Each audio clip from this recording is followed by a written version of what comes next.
Bye sir எங்கே எத்தனை சொல்லுவார் பாருங்க. எங்கே தர சொல்லு சார். நாங்கள் திருத்தணிலேருந்து வரோம். அண்ணனோட இது வாட்ஸ்அப்பில் பார்த்தாங்க. எங்கள் மாமா பார்த்துட்டு வண்டி எடுத்து ஆகணும்னு 2-3 வாட்டி வந்தார். 3வது வாட்டி எல்லாம் வந்தோம். நல்லபடியாக வண்டி கண்டிஷனில் இருக்குது.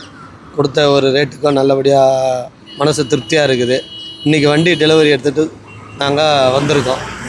எப்படி நம்ம வண்டி ஓட்டி எப்படி வண்டி ஓட்டி நல்லா இருந்தது, நல்லா இருந்தது. அப்போ எல்லாரும் வரலாங்களா? வரலாம். எல்லாருமே வந்து அண்ணங்கிட்ட டைரெக்டாக பார்ட்டியை பேசி விட்டு, எனக்கு பார்ட்டியை தான் ஃபோனில் பேசி விட்டு அவங்க தான் ரேட்டே பேசுனாங்க. இவருக்கு கமிஷன் மட்டும்தான். ₹1,00,000 ₹2,000 ₹3,000 ₹2,000 வாங்கிட்டு மறுபடியும் ₹500 பெட்ரோலுக்கும் கொடுத்துட்டாரு. அதுவும் நல்ல ஒரு இதுதான். ஆண்ட முனித்தெல்லாம் நல்லபடியாக இருக்கணும். நல்ல செல்வாக்காக இருந்து நல்லபடியாக மேலும் பிஸ்னஸில் இவங்க வளரணும். நல்லபடியாக மக்களுக்கு பொருளை நல்லபடியாக இது மாதிரி கொடுக்கணும். அதுதான் வேண்டுகோள். பாருங்க, இது ஹைலைட்டே பார்த்தீங்கன்னா இவங்க தண்ணி வச்சிருச்சிங்களா? அக்கா அக்கா பொண்ணு. அந்த அம்மா மொத எனக்கு அட்வான்ஸ் பண்ணி கையில் கொடுத்தாங்க 2 பேரும்.